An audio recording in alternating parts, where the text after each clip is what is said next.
بسم اللہ الرحمن الرحیم رب اشرح لي صدری ویسر لي امری واحلل عقدۃ من لسانی یفقهوا قولی ربنا زدنا علما اللهم ارنا الحق حقا وارزقنا اتباعه وارنا باطلا باطلا وارزقنا اجتنابه اللهم وفقنا لما تحب وترضى. السلام علیکم ورحمۃ اللہ وبرکاتہ. وعلیکم السلام ورحمۃ اللہ وبرکاتہ. آج کا ہمارا پروگرام ربیع الاول کے بابرکت مدینے کے حوالے سے سیرت النبی صلی اللہ علیہ وسلم محمد مصطفیٰ احمد مجتبیٰ رحمت للعالمین لاکھوں درود سلام ان ہستیوں پہ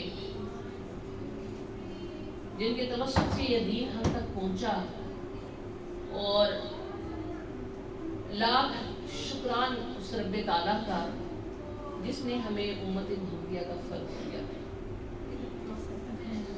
آج اس بابرکت محفل میں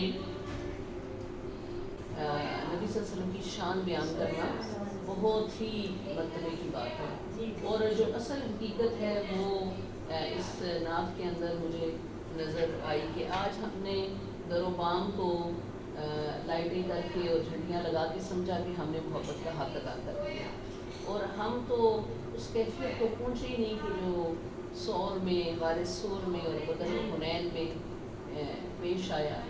اور پھر جب یہ آخری الفاظ آتے ہیں کہ وہ جو نبی صلی اللہ علیہ وسلم کے چہرے کی تبسم تھا وہ کہاں ختم ہوا؟ وہ راتوں میں سجدوں میں رو رو کے اپنی امت کے لیے. تو ہمیں کبھی تصور ہی نہیں کیا کہ نبی صلی اللہ علیہ وسلم میرے لیے روتے ہوں گے. کبھی آپ تصور کریں کس کے لیے روتے ہوں گے؟ اپنی امت کے لیے. اور امت میں بھی میرا خیال ہے، مجھے تو لگتا ہے کہ خاص یہ اس زمانے کی ہم امتیوں کے لیے وہ روتے ہوں گے کہ جنہوں نے صرف یہی سمجھ لیا ہے کہ نبی پاک صلی اللہ علیہ وسلم کی محبت اور عقیدت ہمارے دلوں میں اتنی رہ گئی ہے کہ ہم 2-4 اشعار پڑھ لیں یا لائٹیں لگا لیں، نیاز پکا لیں. اس کے علاوہ جو عمل ہے، تو آج کا جو ہمارا پروگرام ہے وہ خاص طور پہ عورت کا مقام اور اس کی ذمہ داریاں کیا ہیں سیرت النبی صلی اللہ علیہ وسلم کی روشنی.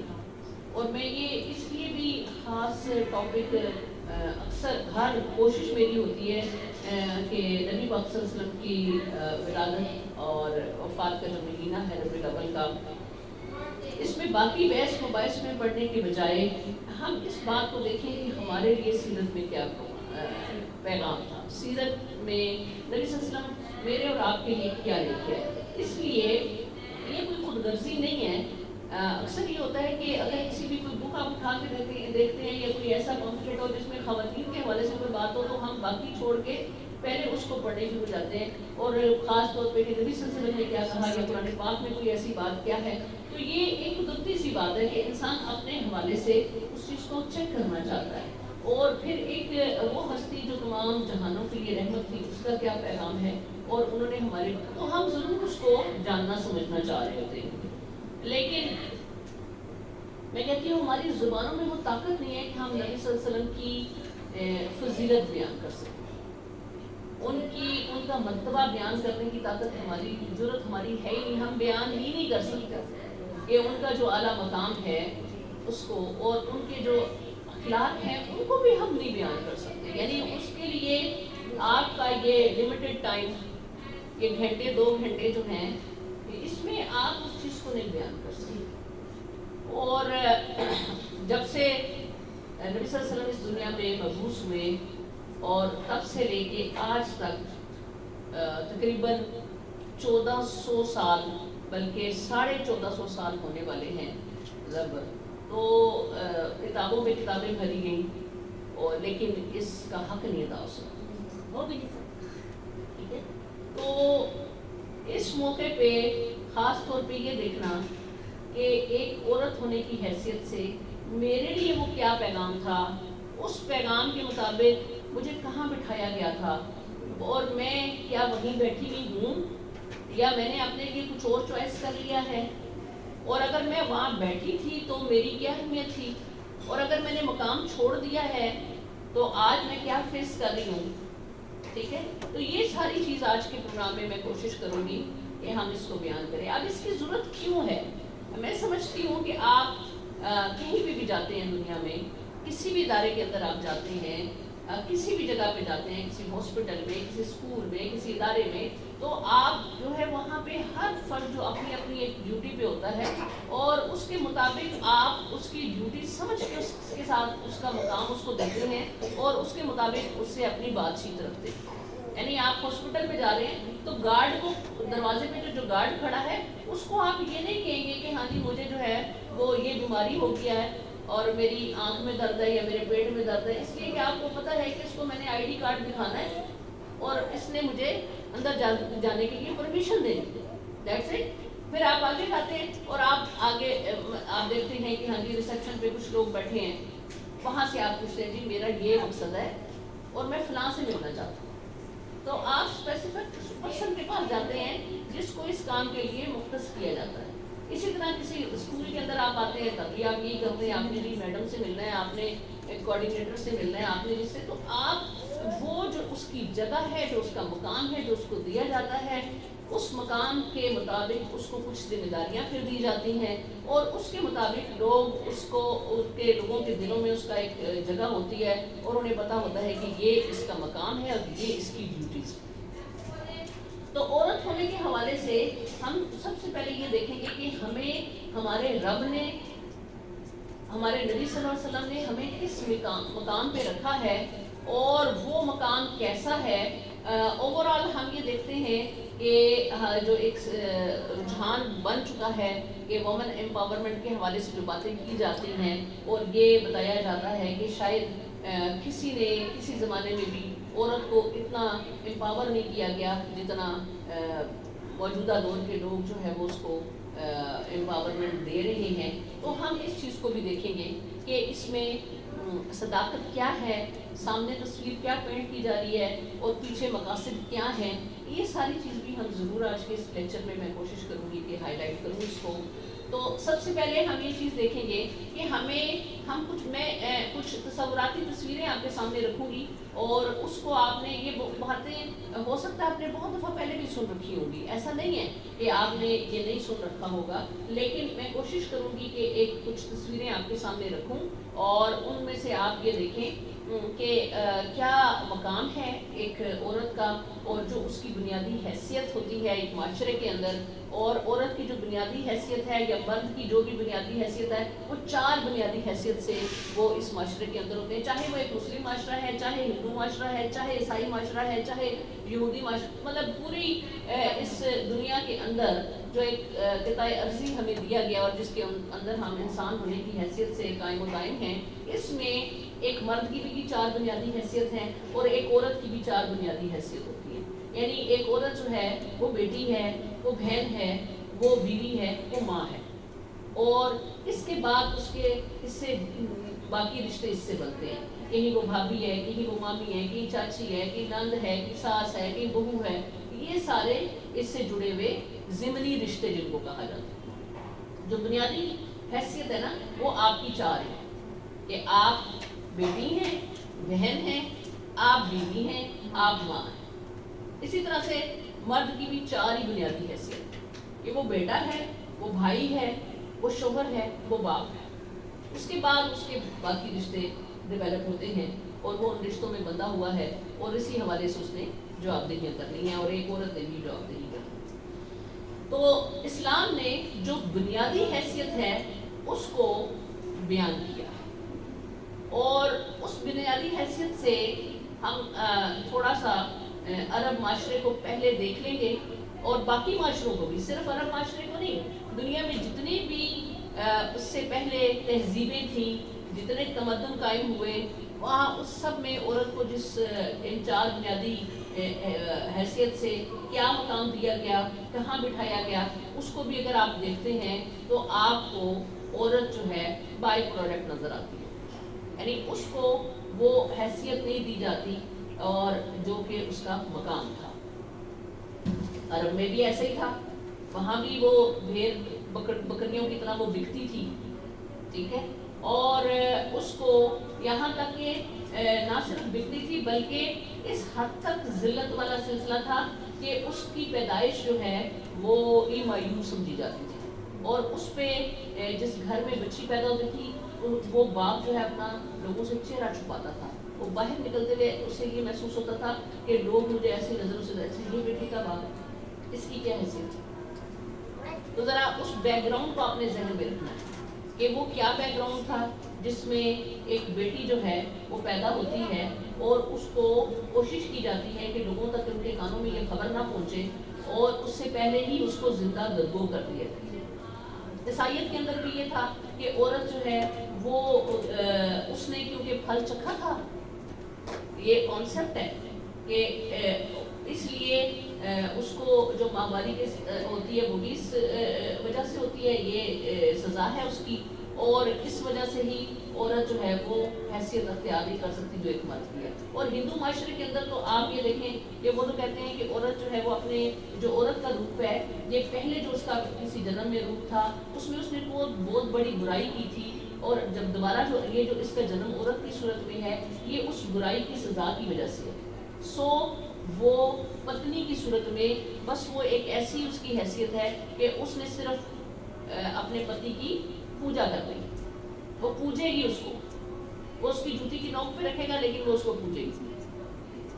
تو اس حیثیت سے اسی طرح رومنز میں آپ دیکھ لیں، آپ یہودیت میں دیکھ لیں، سب جگہوں پہ عورت کی کوئی حیثیت جو ہے وہ نہیں تھی۔ اللہ کے نبی صلی اللہ علیہ وسلم جب پیدا ہوئے اور اس کے بعد 40 سال کی عمر تک ان کا ایک کردار ہمارے سامنے ہے کہ عرب معاشرے کے اندر ایک سالے نوجوان کی حیثیت سے ان کا ایک کردار تھا، اور وہ عرب کی جو برائیاں تھیں جس میں ہر گھر ہی تقریباً میکدہ تھا، اور شراب اور جوا اور قتل و غارت اور اس طرح کی مطلب ہر طرح کی جو برائی جو ہے وہ آپ اگر دیکھیں تو اس معاشرے میں پائی جاتی تھی، یعنی اس قوم کو جہالت کی انتہا پہ سمجھا جاتا تھا کہ یہ قوم جہالت کے عروج پہ اور جاہل ترین قوم اس کو سمجھا جاتا تھا۔ تو یعنی جاہلیت اس بنیاد پہ کہ کوئی ایسا کام انہوں نے نہیں چھوڑا تھا کہ جس کو کوئی تہذیبی لحاظ سے یا اخلاقی لحاظ سے کوئی مقام حاصل ہو گیا، حالانکہ وہ بہت زبان دان تھے اور کعبے کے مجاور تھے۔ خانہ کعبہ اللہ کا گھر جو ہے وہ عرب میں ریاض میں موجود سرزمین حجاز میں موجود تھا، جو عرب کا پرانا نام، اب یہ سعودی عرب ہو گیا نا۔ عرب ایک قوم ہے اور اس میں جو سرزمین حجاز ہے وہاں پہ اللہ کا گھر، اور یہ آدم علیہ السلام سے لے کے رہتی دنیا تک ہے، تو یہ ایک بہت بڑا اس لحاظ سے اس قوم کا مقام تھا۔ لیکن حالت یہ تھی کہ وہ بھی بتوں سے اٹا پڑا تھا، اور ایک حبل نامی سب سے بڑا بت کعبہ کی چھت پہ نصب تھا، اور وہ قوم بری طرح بت پرستی میں اور شرک کی جہالت میں ملوث ہو چکی تھی، اور یہاں تک کہ وہ خانہ کعبہ کا بھی برہنہ طواف کرتے تھے، یعنی اخلاقی حالت مذہبی لحاظ سے بھی اتنی ڈاؤن تھی کہ برہنہ جو خانہ کعبہ کا طواف کرتے تھے۔ تو ایسے میں اللہ کے نبی صلی اللہ علیہ وسلم کو جب نبوت ملی اور انہیں ایک نبی کی حیثیت سے مبعوث کیا گیا، تو نبی کریم صلی اللہ علیہ وسلم نے جہاں باقی زندگی کے تمام شعبۂ زندگی کو ریفارم کیا اور اللہ کی بھیجی ہوئی ہدایات کے مطابق، وہاں جو گھر کا سب سے بنیادی یونٹ ہے، ایک معاشرے کا، ایک سوسائٹی کا جو بنیادی یونٹ جو خاندان ہوتا ہے، جو گھر ہوتا ہے، اس کو اس کی بنیادیں قائم کی، اور اس میں جو گھر گھرستن ہے اس کو سب سے پہلے مقام عطا کیا، اور اس گھر گھرستن میں بیٹی کے لیے اتنے خوبصورت الفاظ اللہ کے نبی صلی اللہ علیہ وسلم نے قرآن پاک میں اللہ تعالیٰ نے بھی اور نبی صلی اللہ علیہ وسلم نے بھی فرمایا کہ میں تمام جہانوں کے لیے رحمت بنا کے بھیجا گیا۔